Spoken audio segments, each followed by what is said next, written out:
Dicho esto, se comprenderá que solo el átomo del absoluto es realmente simple, y por este hecho, indivisible, un módulo único de energía espíritu vibrando a la máxima intensidad. Es el átomo más liviano. Su densidad materia se valora como la unidad en la ciencia esotérica. Después, descendiendo escalón por escalón el rayo de la creación, las vibraciones pierden progresivamente su rapidez. Se deduce que la constitución de los átomos en cada nota siguiente de la octava cósmica exige más materia. Los átomos se toman de más en más pesados e inertes. Como se verá a continuación, los átomos tipo de cada escalón corresponden al orden de la creación en relación a la ley de 3, como ha sido expuesto antes, de manera que la densidad de estos átomos tipo sigue las notas de la gran octava y puede ser representado por el esquema. La ciencia positiva no considera más que 4 de esos 7 escalones de la materia cósmica, integralmente, a la escala de la Tierra, en gran proporción a la de la Luna, y en proporción de más en más reducida en los escalones del mundo planetario y del Sol. No dispone todavía de ningún medio para percibir y conocer los 3 escalones superiores. Ya los átomos del mundo planetario tal como han sido definidos antes, le aparecen hipotéticos de alguna manera. En cuanto al Sol, sabemos muy poco de lo que concierne a este astro. Pero el progreso de la ciencia positiva nos coloca hoy en día en vísperas de descubrimientos importantes en ese dominio, como el del conocimiento de nuestro satélite. Será sorprendente comprobar que objetivamente el Sol tiene un aspecto totalmente distinto del que percibimos, que la Tierra vista desde la Luna, aparece diferente a como nosotros la representamos. Átomo del absoluto, único átomo indivisible. Átomo a la escala de todos los mundos. Átomo de la Vía Láctea. Átomo del Sol. Átomo del mundo planetario. Átomo del planeta Tierra. Átomo de la Luna. Capítulo 11. La ley de 7 es entonces una ley general que rige todas las categorías de movimientos conscientes o mecánicos que se producen en el universo creado. Es decir, que todo movimiento o creación se desarrolla según una gama. Ahora bien, en toda escala la progresión natural sufre una desviación, es ralentada, a veces hasta detenida entre los intervalos entre do y si, entre fa y mi. He aquí el sentido profundo de la noción de destino, tal como fue concebido por los antiguos. De acuerdo a ellos, ni el mismo Zeus escapaba a su imperio. En efecto, la acción del absoluto, siguiendo en su obra creadora el rayo de la creación, se somete igualmente a esta ley. Como toda obra creadora, esta acción sigue, bien entendido, una gama descendente. Ahora bien, para que la voluntad del absoluto pueda pasar al estadio de la manifestación, y a continuación llegar a través de todos los escalones de la gama del rayo de la creación, hasta el punto final que es la nota re, la luna, era y sigue siendo necesario superar en primer lugar el intervalo entre do y si, y luego neutralizar la tendencia a la desviación causada por el ralentí que sufre su progresión entre fa y mi. El primer intervalo es superado por la voluntad del absoluto. Por medio de su voluntad creadora que aparece en ese punto, como un esfuerzo consciente, dador del primer impulso a la creación premeditada y preresuelta. Esta fuerza creadora, ya lo hemos dicho, es el amor. En cuanto al intervalo entre fa y mi de la gran octava, está igualmente colmado por la voluntad del absoluto, pero no ya directamente como en el primer caso. Esta voluntad actúa aquí en segundo grado, pero siempre como fuerza creadora de amor. Aparece ahora sobre el plano inferior correspondiente al intervalo en cuestión. Este aporte complementario de fuerzas en el lugar, y en el momento cósmicos deseados, permiten a la primera acción creadora proseguir sin trabas su desarrollo. Los dos esquemas siguientes reflejan, por una parte, el plan de la creación y, por otra parte, su aplicación. Técnicamente, la transmisión de la energía creadora a través del segundo intervalo se realiza por la introducción en la ejecución del plan cósmico de una octava auxiliar lateral. Con la creación del mundo planetario, el Sol de la gran octava comienza a resonar como do, de la octava lateral. Antes de seguir adelante, conviene comentar el sentido y la misión de la octava lateral en su conjunto, y establecer la significación propia a cada una de las notas que la componen. Si echamos una mirada sobre el esquema que representa la octava cósmica, podemos constatar que entre el absoluto y el Sol, no existe ningún cuerpo intermediario de naturaleza sustancialmente distinta. En efecto, las notas, si, todos los mundos y, la, Vía Láctea, nuestro mundo, están compuestos de cuerpos en diferentes estadios de su existencia, formación, madurez, envejecimiento o muerte, pero todos semejantes o al menos análogos a nuestro Sol. Todo, do, absoluto. Primer intervalo. Si, la, sol, fa, segundo intervalo. Mi, re, do, absoluto. Nada. Primer intervalo, voluntad del absoluto. Do, de la octava lateral. Si, la, sol, fa, segundo intervalo vida orgánica sobre la tierra. Mi, re. Como se verá más adelante, el Sol, al igual que todas las estrellas del universo astronómico, donde cada una es el Sol de su propio sistema, representa un conjunto. Y entre el absoluto y este conjunto que, en la tradición es considerado como el cuerpo del Cristo cósmico, no existe, repitámoslo, ningún cuerpo intermediario que sea, por naturaleza, diferente.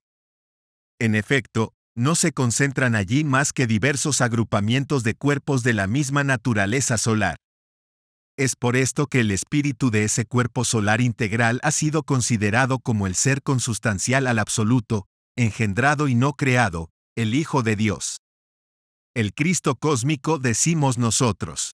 Su manifestación en nuestro rayo de la creación aparece precisamente por el hecho de que el Sol de la gran octava resuena como el Do de la octava lateral, ligada indiscutiblemente a ese mismo rayo de creación.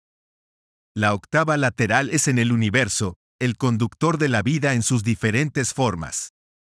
Espíritu del Sol, el Cristo vive, comprende en él y a plenitud de la vida solar y planetaria y de los satélites bajo todas sus formas presentes, desaparecidas o por venir. Tal es el sentido general de la octava lateral.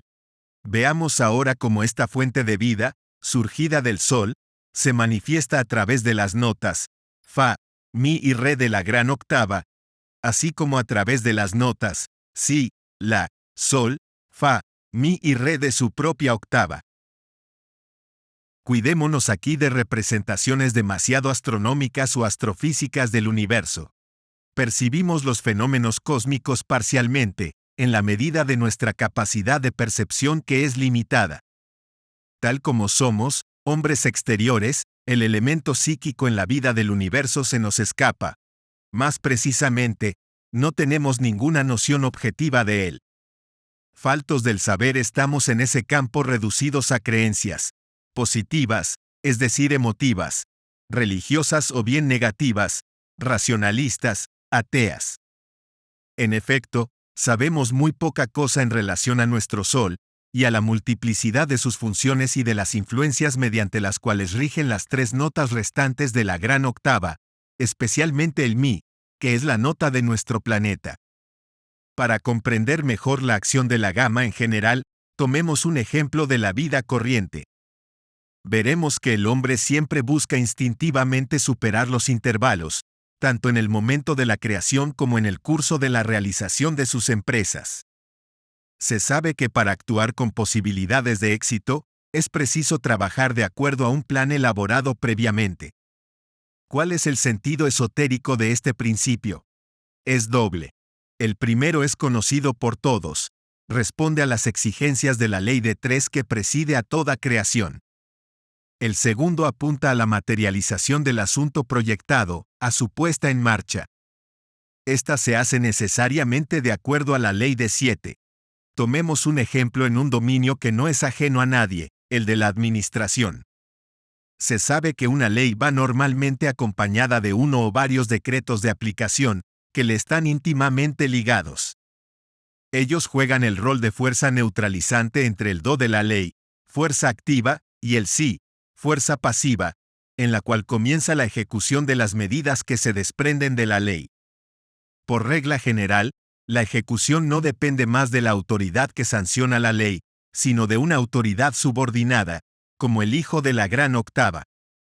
Es precisamente esta autoridad en segunda instancia la que está encargada de realizar el asunto, hasta su culminación a partir de la nota sol que tiene tras de ella las notas si y la, representando la acumulación de los medios psíquicos y biológicos, y delante de ella, la nota fa, es decir, los medios materiales de toda clase a su disposición.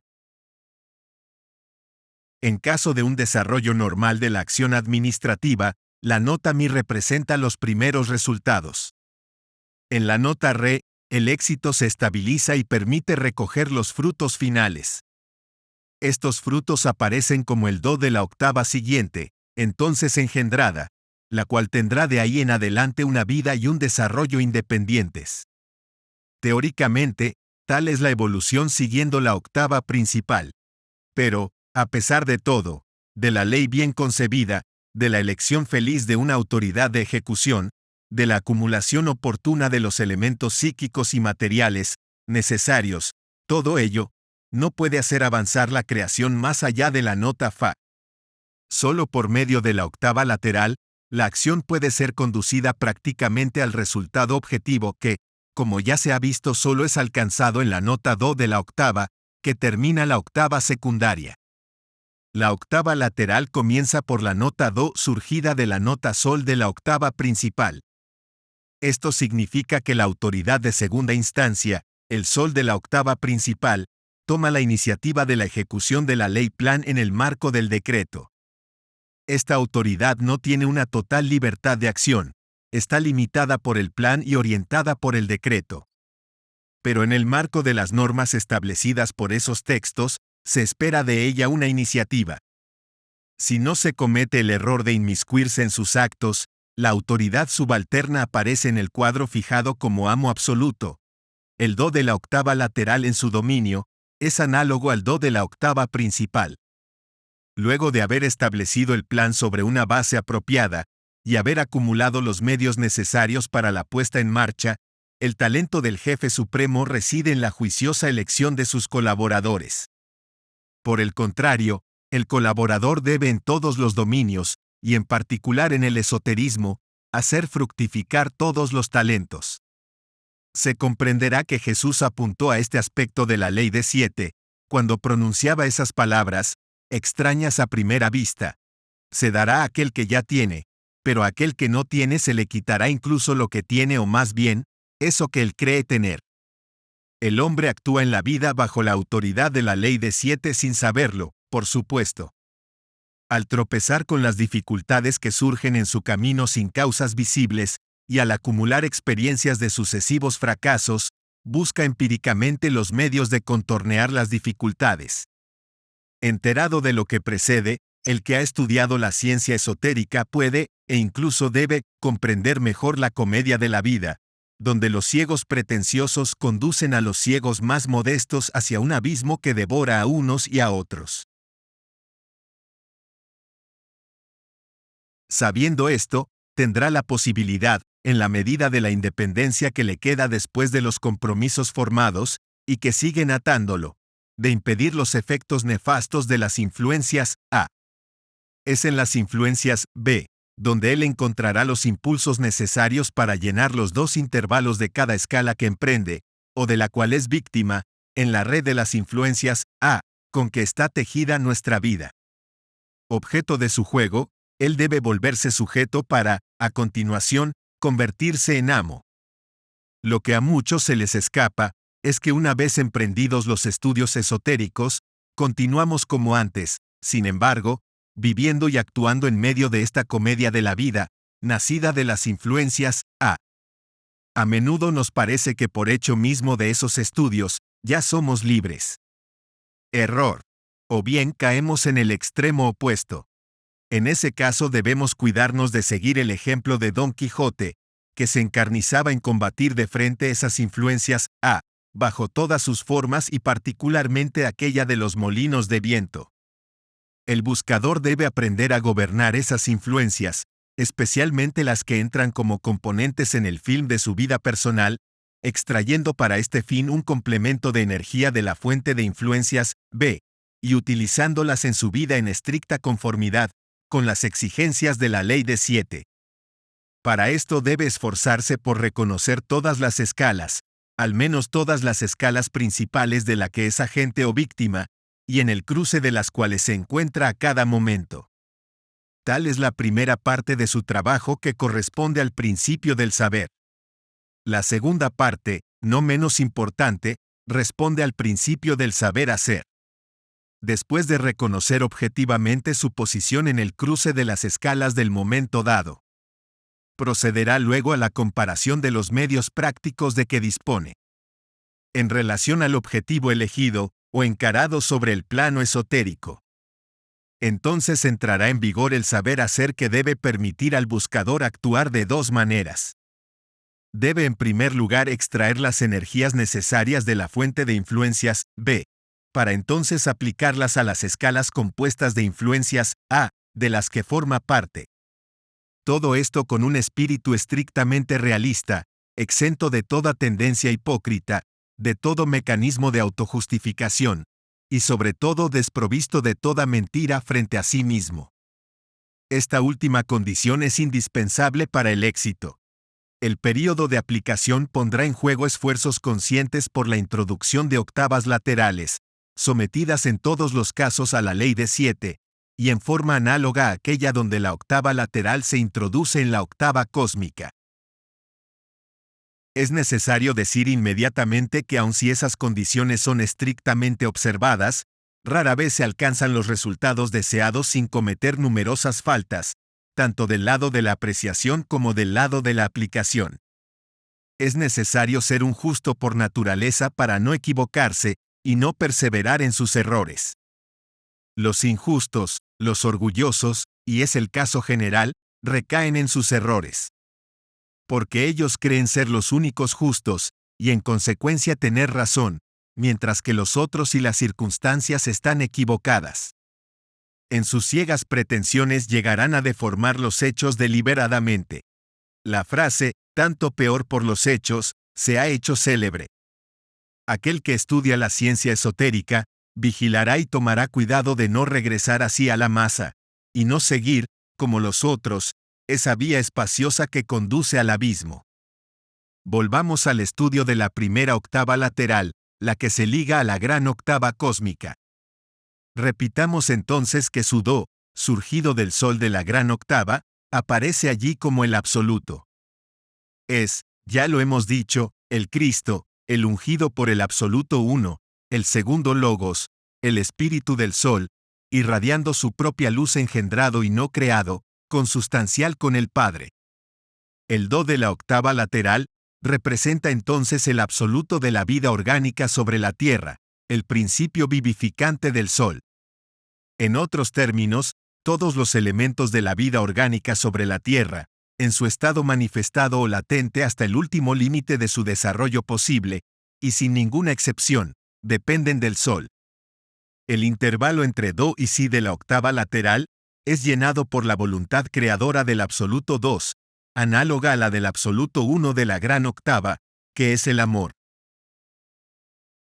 Esta fuerza creadora y consciente, surgida del absoluto 2, interviene como fuerza neutralizante entre la fuerza activa del Do y la fuerza pasiva del Si, perteneciente al conjunto del mundo planetario. Como resultado de la acción convergente de esas tres fuerzas, aparece la condición necesaria para la existencia y desarrollo de la vida orgánica en la superficie de los planetas, la atmósfera, en relación a la Tierra. Las tres notas, La, Sol y Fa, representan las tres formas de la vida orgánica, el hombre, la fauna y la flora. Las notas Mi y Re de la octava lateral representan la influencia vivificante del absoluto 2, penetrando respectivamente el planeta Tierra y su satélite a través de la estación de transmisión la Sol-Fa. Ya hemos dicho que las notas de la gran octava, Si, La y Fa, representan respectivamente los elementos psíquicos, biológicos y materiales, puestos a la disposición del Hijo, para el cumplimiento de la creación emprendida por el Padre. Es por eso que Jesús ha dicho que todo lo que tiene mi Padre es mío, porque, Él dice por otra parte, yo y mi Padre no somos más que uno. La nota Si de la octava lateral corresponde entonces a la creación, a la organización y el mantenimiento de la atmósfera de los planetas, incluido la Tierra. Con el tiempo, la atmósfera cambia su estructura y su composición en conformidad con la evolución del planeta. La atmósfera es la condición sine qua non de la vida orgánica, caracterizada por la respiración. Además es conductora de toda clase de influencias terrestres y extraterrestres, comprendidas las influencias planetarias, solares y cósmicas cuyos rayos penetran en la atmósfera y son absorbidos por la respiración. El hombre ignora muchas de las influencias así absorbidas por la respiración, y que penetran inmediatamente en la sangre, pasando por todos sus órganos, y en consecuencia por todos sus centros psíquicos. Las tres notas siguientes de la octava lateral cósmica, la, sol y fa, forman en su conjunto la vida orgánica sobre la Tierra. Fa corresponde a la vida vegetal, sol a la vida animal y la, a la vida humana. Esas tres notas acopladas constituyen un órgano del planeta, una especie de membrana muy sensible, estación de transmisión para la energía creadora surgida del absoluto uno que le lleva por medio del absoluto dos. Es por el amor carnal, nota sol de la octava lateral, y por un renacimiento perpetuo que este órgano se mantiene, evoluciona y asegura la transmisión de la energía creadora surgida del absoluto uno, a través del intervalo entre fa y mi de la gran octava. Las notas mi y re de la octava lateral se fusionan con las de la gran octava, representadas respectivamente por el cuerpo de la Tierra y el de la Luna. La acción de las notas mi y re de la octava lateral se manifiesta por el desarrollo de esos dos cuerpos. Tales son en sus grandes líneas el sentido y el rol de la octava lateral cósmica. Se ha podido observar que, superando por su acción el intervalo entre fa y mi de la gran octava, la octava lateral misma debe sufrir igualmente un ralentí, o una desviación en el intervalo que se sitúa entre sus propias notas fa y mi. ¿De qué manera es superado? Se volverá a esta importante cuestión cuando se hayan adquirido ciertas nociones intermedias que permitirán abordar útilmente ese problema. El breve análisis del funcionamiento de la octava lateral permite encarar bajo un nuevo aspecto ciertos grandes problemas que preocupan a los espíritus, tales como la superpoblación del globo, el problema alimentario considerado a escala mundial, la organización general de la sociedad humana, el sentido cósmico de las guerras en el pasado, y su rol en el futuro, y asimismo problemas tales como la navegación interplanetaria e interestelar. Capítulo 12. Hemos estudiado la estructura del universo bajo la forma del rayo de creación, su constitución en relación a la ley de 3 y su funcionamiento según la ley de 7. Este primer estudio del cosmos permite ya apresar toda la profundidad de ese término, al cual los antiguos atribuían con justo título la significación de orden y belleza.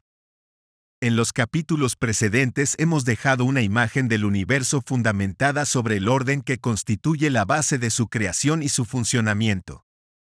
Ya hemos visto que ese orden se aplica de manera estrictamente uniforme. Vehículo de la voluntad del absoluto, rige el universo tanto en su conjunto como en sus partes más ínfimas. Así se encuentra justificada la antigua fórmula esotérica: lo que está abajo es como lo que está arriba. Vamos a abordar ahora el estudio del universo desde el punto de vista de la vida que lo anima, siendo dado que su estructura tal como la hemos estudiado, constituye de alguna manera el armazón móvil. Esto nos permite apresar mejor, aunque más no sea parcialmente, la belleza inefable del cosmos.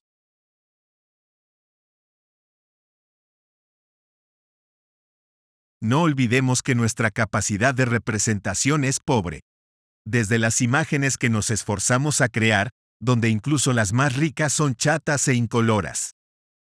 Sin darnos cuenta de ello, y al menos de un entrenamiento especial, solo apresamos en forma incompleta, en el medio en que vivimos, los volúmenes en perpetuo cambio, porque nuestras percepciones tienden a tomar clichés de los objetos que nos rodean.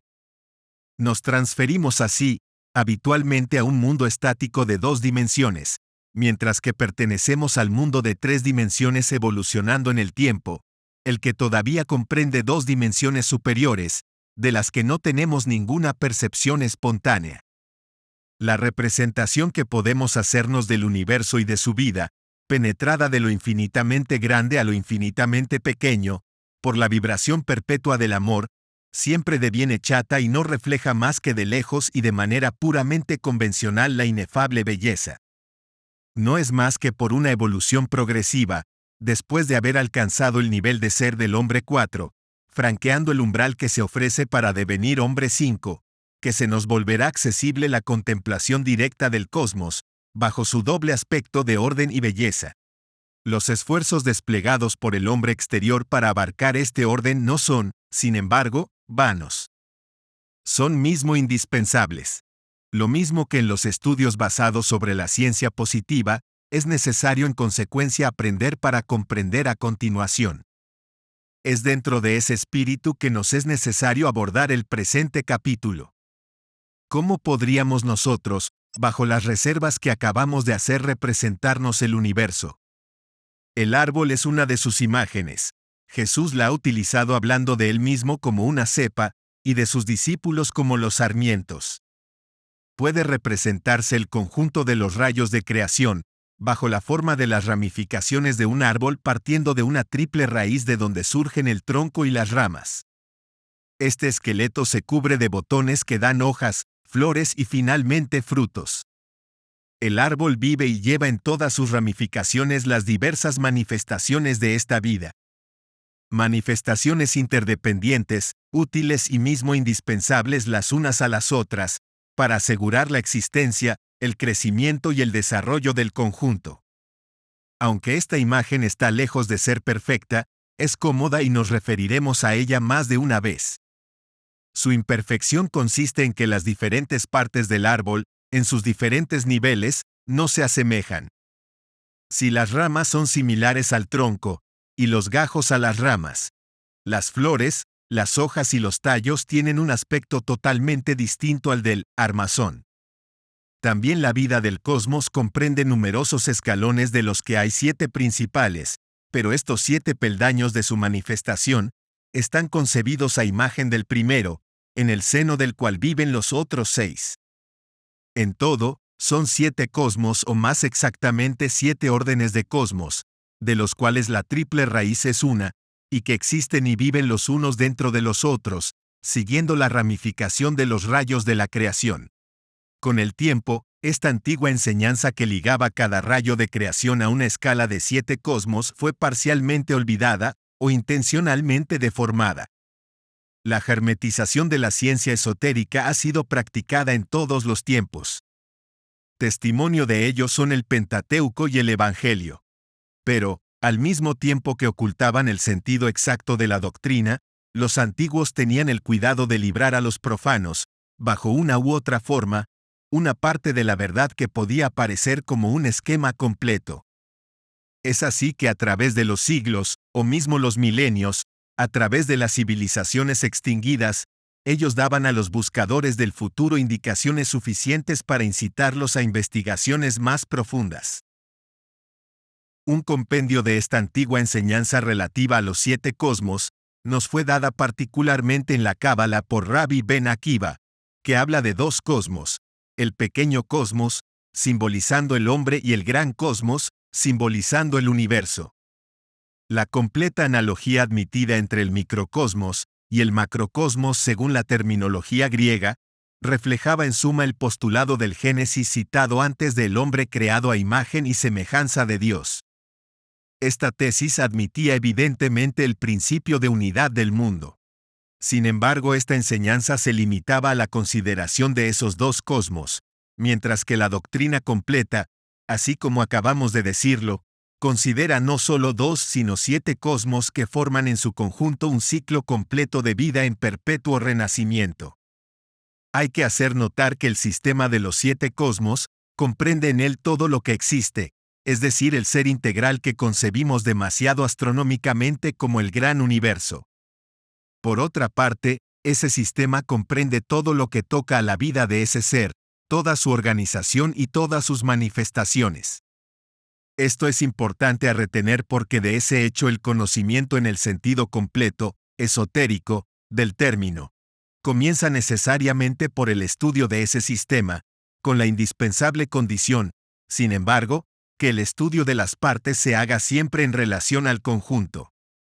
El esquema de los 7 cosmos está concebido así: el macrocosmos formando el conjunto, protocosmos, agiocosmos, megalocosmos, deuterocosmos, mesocosmos, tritocosmos, tesarocosmos.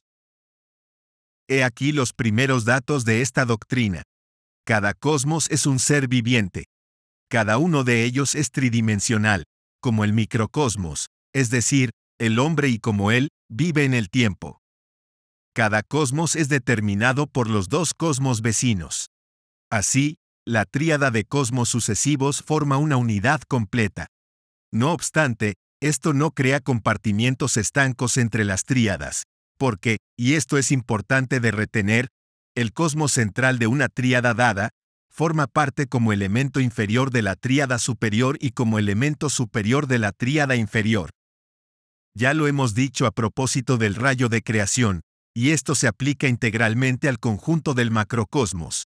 Los diferentes cosmos están allí regidos por leyes idénticas.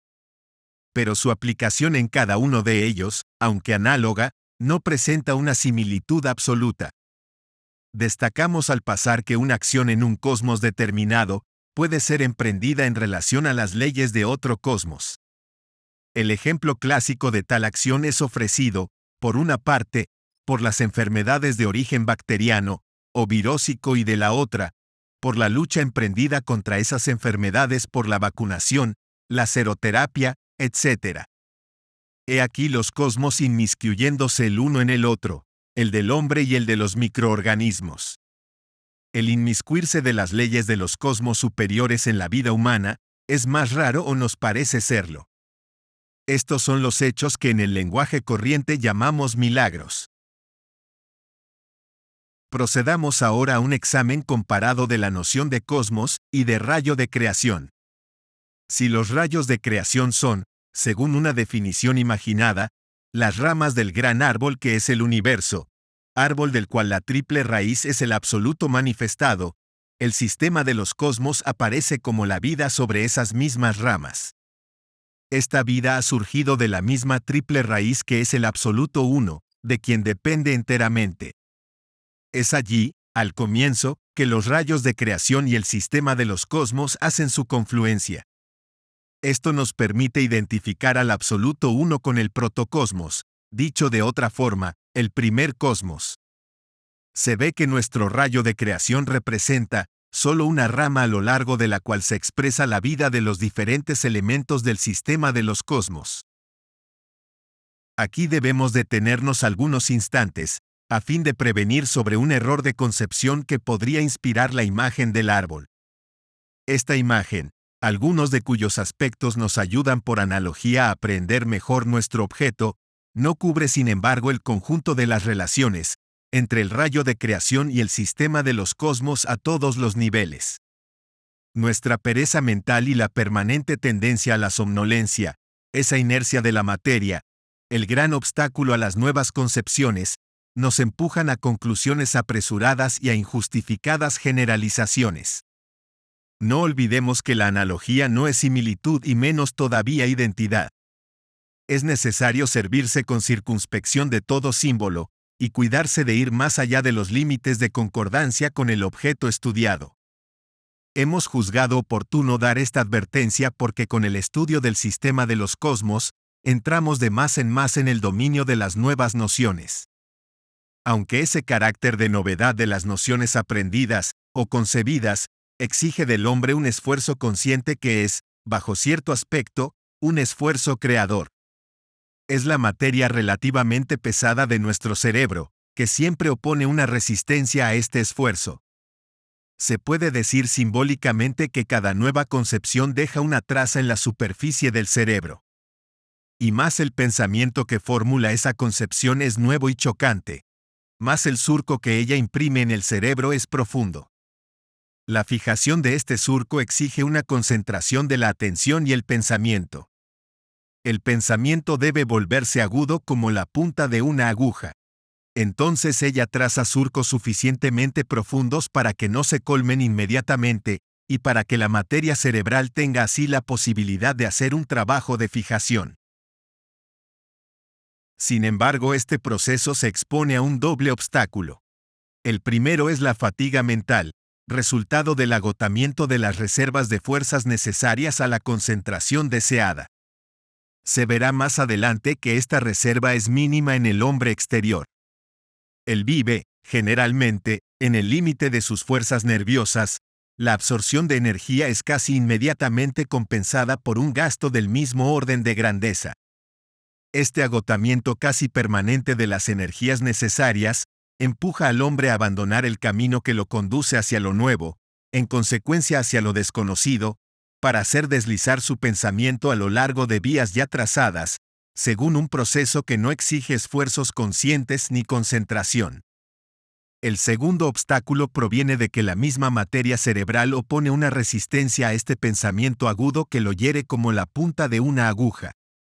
Las conclusiones apresuradas, las generalizaciones gratuitas, los slogans, son los medios técnicos corrientes por los cuales la parte sombría e inerte de la naturaleza humana busca en toda circunstancia hacer abandonar las investigaciones en el dominio de lo nuevo, de lo desconocido, que exigen de nosotros, ya lo hemos dicho, esfuerzos conscientes y creadores.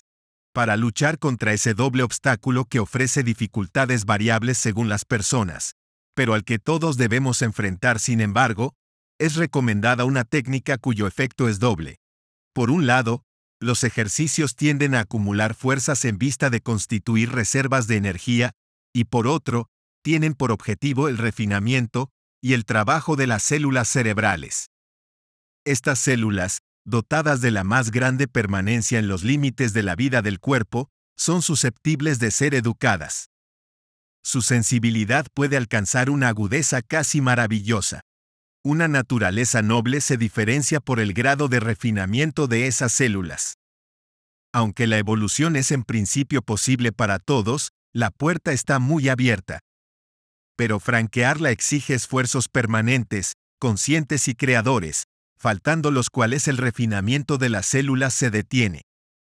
Enseguida comienza la vida, es decir, la explotación de la formación recibida, que a menudo conduce a una especie de esclerosis mental, a un endurecimiento del cerebro, haciendo perder al hombre de más en más su capacidad de adaptación, con más fuerte razón la penetración en el dominio de lo desconocido. Sin hablar de otras causas a las que se ha hecho alusión, y sobre las cuales volveremos más adelante, las ideas y los hechos expuestos en este pasaje explican que los estudios esotéricos sean el patrimonio de una minoría preocupada por las cosas del espíritu, capaces, tal como los caballeros de Graal, de conquistar el saber. Hemos constatado que en la base, el rayo de creación y el sistema de los cosmos son uno. Pero enseguida después comienza la distinción. Es así que las relaciones entre los escalones del uno y del otro son distintas. En el rayo de la creación esas relaciones son, siguiendo las variaciones de la gama, desemejantes. En el sistema de los cosmos son constantes. Las relaciones entre los cosmos vecinos son las mismas que existen entre una cantidad infinitesimal y una cantidad infinitamente grande. Sin embargo, gracias a la acción de la ley de 7, esa relación no alcanza jamás al límite, es decir, la relación de 0 a infinito, lo que produciría necesariamente la ruptura de la cadena y el derrumbamiento del sistema. Tratemos ahora de comprender el sentido de los nombres atribuidos a los diferentes escalones del sistema de los cosmos. Ya hemos hablado del protocosmos y del absoluto. Los dos grados siguientes, el agiocosmos y megalocosmos, adhieren respectivamente a las notas si y la de la gran octava, dicho de otra manera a todos los mundos y a la vía láctea del rayo de la creación. Estos dos escalones representan la vida psíquica y fisiológica del macrocosmos, del gran universo en tanto que ser viviente. Cierto, nosotros no podemos, tal como somos, hacernos una representación precisa de lo que acabamos de decir. Esta especie de reconocimiento y de comprensión no puede venir más que a continuación de una evolución esotérica, y por el momento, ella no tiene más que un valor teórico para nosotros. A nuestro nivel del ser, la significación práctica del sistema comienza con el deuterocosmos. Si es así, ¿por qué deuterocosmos? Es decir, segundo cosmos, mientras que de hecho es ya el cuarto grado del sistema. La respuesta a esta cuestión podrá dársela el mismo lector. Es por la razón ya dada, capítulo 11, de que entre el absoluto 1 y el absoluto 2, el Sol, no hay intermediario de naturaleza sustancialmente diferente. En el nivel de la nota Si de la gran octava correspondiente al agiocosmos, se encuentran las nebulosas. Estas desprenden inmensas energías de donde, por el proceso de pesantez de los átomos, nacen las galaxias compuestas de estrellas soles. Así, mientras el absoluto 1, Do de la gran octava corresponde al protocosmos, cuestión a la que volveremos mucho más tarde. Mencionemos solamente al pasar que la vida de ese grado del sistema es a veces representado, en la tradición por la imagen del cielo inferior regido por los principios del aire o arcontes neumáticos. Mencionamos esto para situar el mesocosmos en relación a la nota Fa, de la gran octava, y a la nota Si de la octava lateral. Abordamos ahora el problema del tritocosmos y del tesseracosmos. Comencemos por este último. La tradición casi no da indicaciones sobre el tema del tesseracosmos, la doctrina todavía menos. Solo se encuentra en esos textos algunas alusiones a ese problema, que el progreso de la ciencia positiva y la tecnología han puesto al orden del día. Si el tritocosmos es la vida sobre la Tierra, y la vida de la Tierra en tanto que ser viviente, la noción de tesseracosmos se relaciona de manera análoga con nuestro satélite.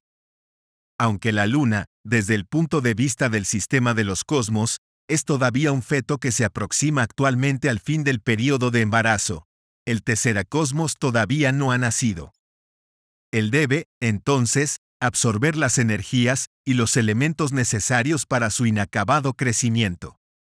Aunque un aporte masivo de esos elementos se le vuelve accesible con el progreso de la técnica, la multiplicación acelerada, y la nueva organización de la sociedad humana con la extensión de la ganadería y la racionalización de la agricultura.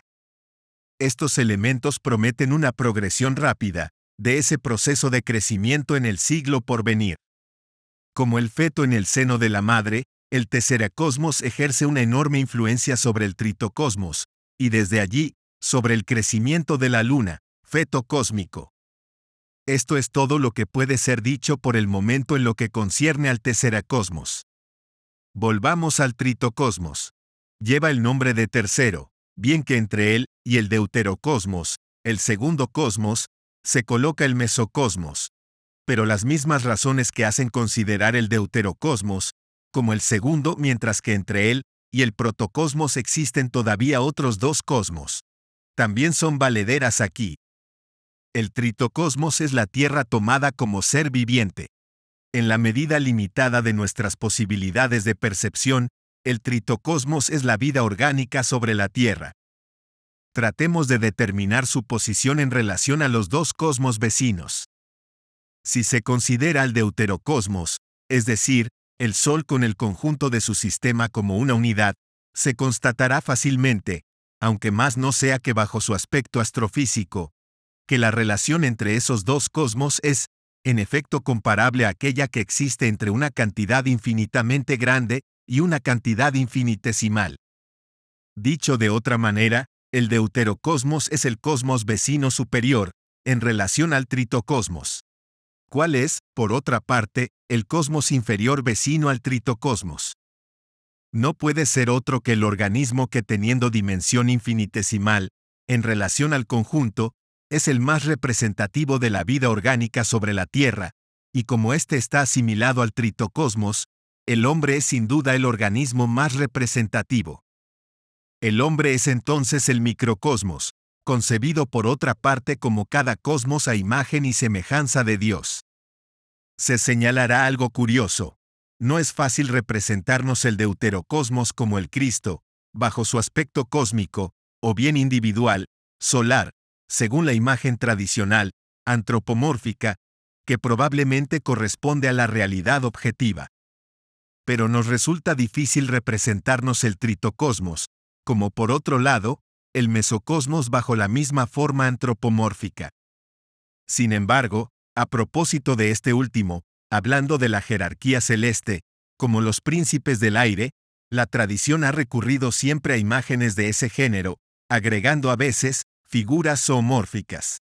¿Cuál es lugar del microcosmos, así concebido, en la escala del sistema cosmos?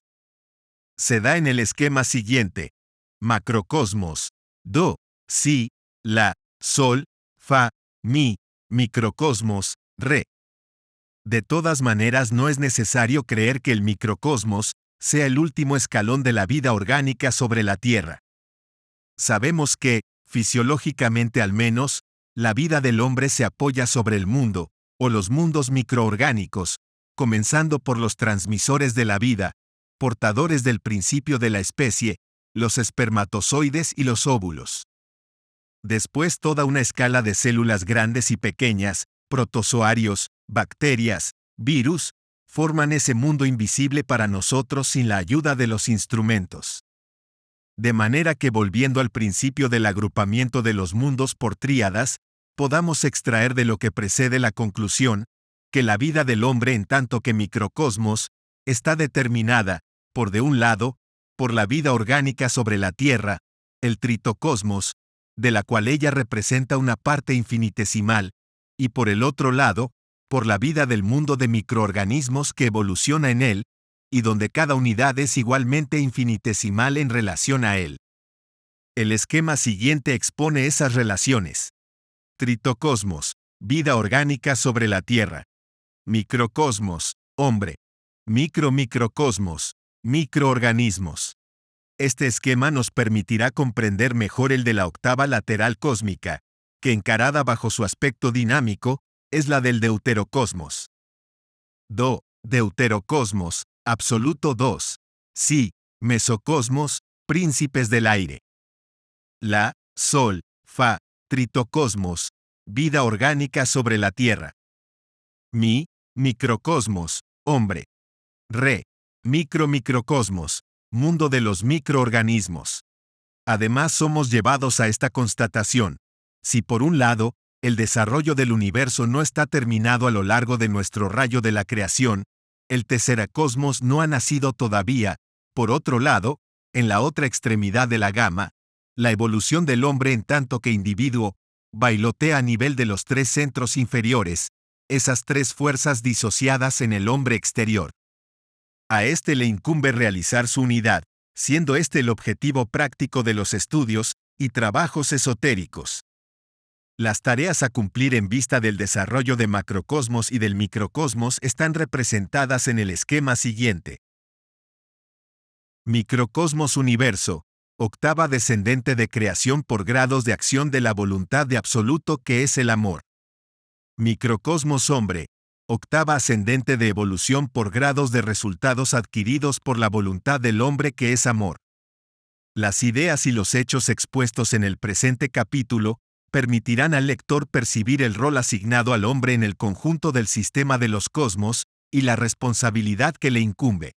Con el progreso de la ciencia y de la técnica, el hombre toma, de más en sus manos la dirección material y ya, en cierta medida, la dirección de la vida orgánica sobre la Tierra en el plano biológico. Esta vida orgánica, se ha visto, sirve de estación de transmisión para la energía vivificante hacia la Tierra y la Luna, a través del intervalo Fa, Mi, de la gran octava. Esta tarea es abrumadora. La insuficiente cantidad de energía transmitida hacia la Luna, en las condiciones de paz por el trabajo de la sociedad humana, rodeada de la fauna y de la flora, necesita de parte del deuterocosmos interacciones que provocan convulsiones del tritocosmos. Estas tienen por objetivo asegurar, por el crecimiento de los gastos de energía a ese nivel, la alimentación y el crecimiento del feto cósmico que es el tesseracosmos. Tal es, por ejemplo, el origen cósmico de las guerras, las revoluciones, epidemias y otros flagelos de la humanidad. Se ha señalado desde hace largo tiempo que la aparición masiva de las manchas solares produce sobre la Tierra tempestades magnéticas y un estado psicológico que conduce a conflictos en el plano social, internacional y racial. Más el género humano se multiplica, más el hombre alcanza a mejorar y aumentar las manadas, la extensión de la tierra arada, etc. Además, en estricta conformidad con las leyes cósmicas, las notas La, Sol y Fa de la octava lateral resuenan puras y fuertes, más la parte de cuota de energía a producir por cabeza de habitante se encuentra reducida, y más la vida sobre la tierra se vuelve fácil y feliz. A medida que se aligera esta servidumbre del hombre surgen, sin embargo, otros problemas y continuarán a surgir delante de él. Eso pasará en un plazo distinto, más elevado. Pero antes es necesario que la humanidad haya pasado con éxito sus pruebas de madurez. El progreso de la técnica sigue una marcha acelerada y desde este punto de vista, nuestro siglo está lleno de promesas. Es totalmente distinto en relación al progreso moral. Grandes esfuerzos conscientes deben ser desplegados sobre el plano esotérico por el hombre exterior, a fin de restablecer el equilibrio entre ciencia y conciencia, y para que por su propia evolución, el hombre contribuya eficazmente a la evolución armoniosa del sistema de los cosmos. Capítulo 13. Se recordará que el tiempo constituye el segundo gran principio de la manifestación y de la creación del universo. El universo, con todo lo que encierra, existe en el tiempo y en el espacio. Está regido por dos leyes fundamentales, la ley de 3 y la ley de 7, teniendo esta por objetivo, cerrar en círculos grandes y pequeños, la acción destructora del tiempo, a fin de permitir durar a toda creación. Nuestra noción del tiempo es inseparable de la del movimiento. Dicho de otra manera, concebimos el tiempo por el movimiento, que a su turno, está sometido a la ley de 7. Tratemos por el momento de penetrar la naturaleza misma del tiempo, en la medida en que ello nos sea posible. El hecho de que estemos inmersos en el tiempo, con todas nuestras concepciones, hace a esta investigación difícil, y evidentemente la limita en su alcance. El estudio del tiempo nos coloca delante del principio de relatividad. Este principio abarca toda la multiplicidad de las manifestaciones del fenómeno tiempo, haciéndolas aparecer tal como la linterna mágica, bajo formas fugaces en perpetua fluctuación. Todo lo que existe, existe en el tiempo, justo hasta el día en que sonará la séptima trompeta, para anunciar que la obra emprendida por el Absoluto está consumada. Entonces el reino del mundo se transformará en el Dios, y de su Cristo, el Alfa y el Omega de la manifestación. En la visión de San Juan en la isla de Patmos, el ángel juró que entonces allí no existiría más el tiempo. Emprendiendo el estudio del tiempo, no debemos perder de vista la subjetividad de nuestros sentidos, porque nosotros solo podemos contactar lo objetivo por lo subjetivo. Allí reside el sentido profundo de los estudios esotéricos. Ellos permiten al hombre exterior convertir a su psiquismo subjetivo en objetivamente válido. Ello se alcanza por una técnica análoga a aquella que se aplica a los instrumentos de precisión. Antes de ponerlos en obra, se determina para cada uno de ellos el error de índex. Tomando en consideración así la subjetividad del instrumento, se obtiene, a pesar de sus defectos, testimonios correctos. Para observar con precisión los fenómenos de nuestro mundo interior y del mundo exterior, no es necesario previamente reconocer y determinar el error de índex de nuestro instrumento psíquico de observación, que es uno de los principales agentes de la personalidad. Toda la enseñanza esotérica está orientada hacia esa meta. Alcanzada esta, con el segundo nacimiento, el hombre entra en una forma nueva de conciencia y de existencia totalmente diferente, objetiva, de la cual el hombre exterior no puede hacerse más que una representación vaga y oscura.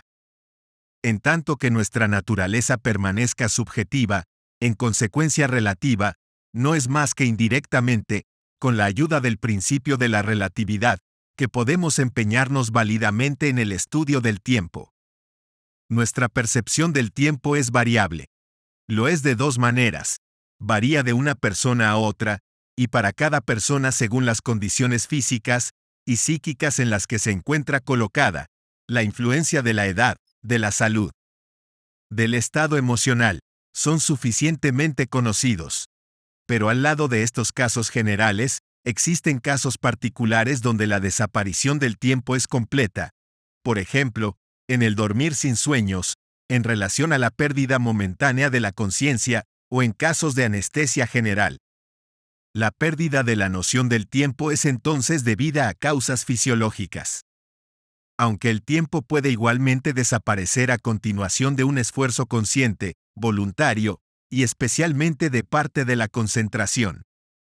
Aplicándose a medida que el estado de contracción se acentúa, se percibe el tiempo de menos en menos. Si por un esfuerzo metódico y continuado, o moral sobre el cual uno se concentra, y además se llega a mantener la atención fija sobre un solo punto, lo que da nacimiento a la contemplación, el tiempo desaparece integralmente.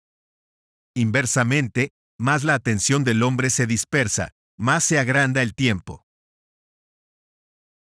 Este fenómeno es objetivo en sí mismo. Es una ley. Su razón de ser, así como el mecanismo de su funcionamiento serán explicados más adelante en la doctrina del presente. Es interesante señalar otro fenómeno: nuestra capacidad de modificar la rapidez de percepción del tiempo. Esto se hace todos los días y en numerosas ocasiones. Solo que no le prestamos atención porque el fenómeno se produce automáticamente en pequeña escala. Aunque puede producirse voluntariamente y sobre una escala mucho más extensa. Un campeón de tenis ha contado que cuando en el curso de un match recibe una pelota particularmente difícil, la ve a menudo como se le aproxima en ralentí. Tan lentamente que tiene todo el tiempo para juzgar la situación, tomar la decisión adecuada, y finalmente, dar un golpe maestro, que provoca la admiración de los entendidos. Los casos en que el tiempo se encuentra dilatado, resultan de una aceleración considerable de las vibraciones de los centros, especialmente del centro motor que preside la percepción de los fenómenos del mundo exterior y del mundo interior. En general, más aumenta la rapidez de percepción del individuo, más ralentado le parece el movimiento. Inversamente, más débil es la rapidez de percepción, más el mismo movimiento, o el flujo del tiempo, le parecen rápidos. Subjetivamente, en relación a la velocidad de percepción, se distinguen 4 categorías de movimientos. Movimientos en los cuales la velocidad es tan pequeña que el objeto que se mueve aparece inmóvil. Ejemplos: generalidad de los fenómenos de crecimiento, desplazamiento de las agujas de un reloj indicando las horas y los minutos. Movimientos en los cuales la velocidad es perceptible pero que no modifica la percepción de la forma del objeto que se mueve. Tal es la gran mayoría de los movimientos de la vida corriente. Ejemplos: marcha, danza, carruajes, automóviles, aviones, navíos, agujas segunderas de un reloj, etc. Movimientos mucho más rápidos por los cuales se deforma la percepción del objeto en movimiento, de manera que no se aprecia más que el trazado de su movimiento. Ejemplos: gestos rápidos, sobre todo si son repetidos, movimientos vibratorios, como el de los brazos de un diapasón, etc. Movimientos tan rápidos que el objeto en movimiento se desvanece. Ejemplos: trayectoria de una bala, etc. Estas categorías son subjetivas, en el sentido que la misma velocidad de movimientos, sobre todo cuando están próximos de los límites entre las categorías, puede ser percibido en forma distinta por diversas personas. Pero para un individuo dado, ellas son objetivas en relación a su propia velocidad de percepción. Esto es importante de destacar, porque, por la modificación de la percepción de los movimientos, podemos juzgar los resultados obtenidos en el dominio del control del centro motor y de los sectores motores de los otros 2 centros. La adquisición de la facultad de modificar en los dos sentidos la velocidad de nuestras percepciones juega un rol importante en la evolución esotérica porque se aplica a todos los movimientos, y como toda acción psíquica es esencialmente un movimiento, es posible por un entrenamiento adecuado aplicado al pensamiento, por un lado abarcar más fácilmente un conjunto de ideas, que de otra forma se nos escaparían, y por otro lado, penetrar con gran agudeza en sus menores detalles.